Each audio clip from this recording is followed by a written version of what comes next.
Hi hello everyone, welcome to Ifra Fatima channel. ఈరోజు వీడియోలో వచ్చేసి మనం టమోటా పచ్చిమిరపకాయలతో పచ్చడి ఎలా చేసుకోవాలనేది మనం ఈ వీడియోలో అయితే క్లియర్గా చూసేద్దామండి. అయితే యాక్చువల్గా ఈ టమోటా పచ్చిమిరపకాయల పచ్చడి మన పాతకాలంలో అమ్మమ్మలు నాయనమ్మలు చేస్తుంటారు కదండి. అయితే వాళ్ళప్పుడు రోట్లో రుబ్బేవాళ్ళు అనమాట. బట్ మనకి ఇక్కడ ఇప్పుడు రోల్ అవసరం లేదు, అండ్ అలాగే మిక్సీ కూడా అవసరం లేకుండా మనం ఈ పచ్చడి అనేది ఈజీ ప్రాసెస్లో చేసుకుందాము. అంటే యాక్చువల్గా ఈ పచ్చడి అనేది ఫస్ట్ పచ్చిమిరపకాయలు టమాటాలన్నీ ఆయిల్లో ఫ్రై చేసేసి నెక్స్ట్ మిక్సీలో వేస్తారు కదా. సో అలా కాకుండా మనం ఇక్కడ మొత్తం కలిపేసి మనం ఈ పచ్చడి అనేది ఈజీ ప్రాసెస్లో చేసుకోవచ్చు. సో ప్రాసెస్ అయితే స్టార్ట్ చేసేద్దామండి. నేను ఒక బౌల్ తీసేసుకొని ఒక పావు కిలో పచ్చిమిరపకాయలు అయితే వేసాను. పావు కిలో పచ్చిమిరపకాయలు ఒక 2 టమోటాలు అయితే తీసుకున్నానండి, మీడియం సైజ్వి. మీకు ఇంకొంచెం కారం కావాలంటే ఇంకో పచ్చిమిరపకాయలు కొంచెం యాడ్ చేసుకోవచ్చు. సో ఒక చిన్న నిమ్మకాయ సైజ్ అంతా చింతపండు అయితే కడిగి వేసుకున్నాను. నెక్స్ట్ వచ్చేసి కొన్ని వెల్లుల్లి రెబ్బలండి.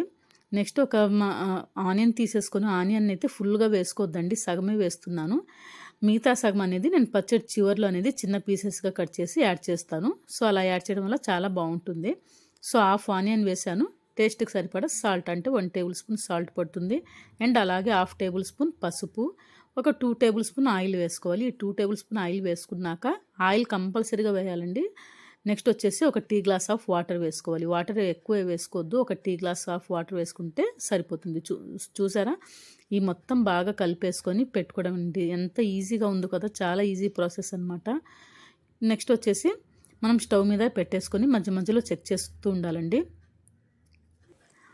మూత పెట్టేసి ఒక 2 మినిట్స్ తర్వాత మనం చూస్తే ఇందులో నుంచి వాటర్ అనేది రిలీజ్ అవుతుంది. చూసారా, వాటర్ మొత్తం బయటకు వస్తుంది. మనకి వాటర్ మొత్తం బయటకు వచ్చి పచ్చిమిరపకాయలు అండ్ టమోటాలు బాగా మగ్గుతాయండి. సో ఈ మగ్గే వరకు మనం మళ్ళీ మూత పెట్టేసుకొని ఒక 2 మినిట్స్ తర్వాత మళ్ళీ ఒకసారి చూస్తే ఈ వాటర్ అనేది కొంచెం అబ్జర్వ్ చేసుకుంటాయి అన్నమాట.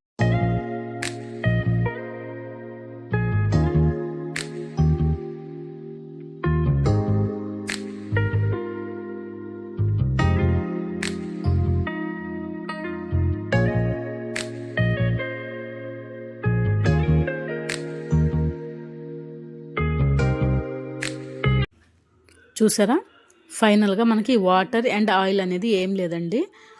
ఇది ఇప్పుడు కంప్లీట్ అయిపోయినట్టు. ఇప్పుడు మనం స్టవ్ ఆఫ్ చేసేసుకోవచ్చు. స్టవ్ ఆఫ్ చేసేసుకొని మనం దీన్ని పప్పు గుత్తితో అనేది బాగా స్మాష్ చేసుకోవాలి. ఇలా బాగా స్మాష్ చేసేసుకొని మనం ఒక బౌల్లోకి అయితే ట్రాన్స్ఫర్ చేసేసుకోవాలి. అయితే ఇది స్మాష్ చేసిన తర్వాత ఒకసారి ఉప్పు అయితే చెక్ చేసుకోండి. ఉప్పు సరిపోకపోతే కొంచెం ఉప్పు యాడ్ చేసుకోండి. నాకైతే ఇక్కడ పచ్చడిలో ఉప్పు అదంతా బాగా సరిపోయిందండి, పర్ఫెక్ట్గా ఉంది. సో నేను ఇప్పుడు దీన్ని ఒక గిన్నెలోకి అయితే ట్రాన్స్ఫర్ చేసేసుకుంటాను. చాలా ఈజీ ప్రాసెస్ అండి. వేడి వేడి అన్నంలోకి అయితే చాలా బాగుంటుంది. ఇది రైస్లోకే కాదు, మనం దోశలోకైనా తినొచ్చు, అలాగే చపాతీలోకైనా ఎందులోకైనా చాలా టేస్ట్గా ఉంటుంది. వేడి వేడి అన్నంలో అయితే కొంచెం నెయ్యి వేసుకొని పచ్చడి వేసుకొని తింటే, ఒక ఆమ్లెట్ వేసుకొని తింటే చాలా టేస్ట్గా ఉంటుంది. ఒకసారి మీరు కూడా ట్రై చేయండి. నేనైతే స్టార్టింగ్లో ఒక హాఫ్ ఆనియన్ అయితే పెట్టాను కదండి, హాఫ్ ఆనియన్ అయితే ఇలా చిన్న పీసెస్గా కట్ చేసేసుకొని వేసుకోవచ్చు అన్నమాట. ఆనియన్స్ వేసుకున్నాక కొన్ని వెల్లుల్లి రెబ్బలు కూడా కొంచెం స్మాష్ చేసేసి వేసుకున్నానండి. ఇలా వేసుకోవడం వల్ల ఆనియన్స్ అండ్ వెల్లుల్లి ఇలా వేసుకోవడం వల్ల చాలా టేస్ట్గా ఉంటుందన్నమాట తినేటప్పుడు. సో ఫైనల్గా టమోటా పచ్చిమిరపకాయల పచ్చడి రెడీ అండి. ఇది దోశలోకైనా రోటీలోకైనా అదేనండి చపాతీలోకైనా మనకి వేడివేడి అన్నంలో కొంచెం నెయ్యి వేసుకుని తింటే చాలా టేస్ట్గా ఉంటుంది. మీకు గనక ఈ వీడియో నచ్చినట్లయితే లైక్ చేయండి, షేర్ చేయండి, సబ్స్క్రైబ్ చేయండి. Thank you for watching.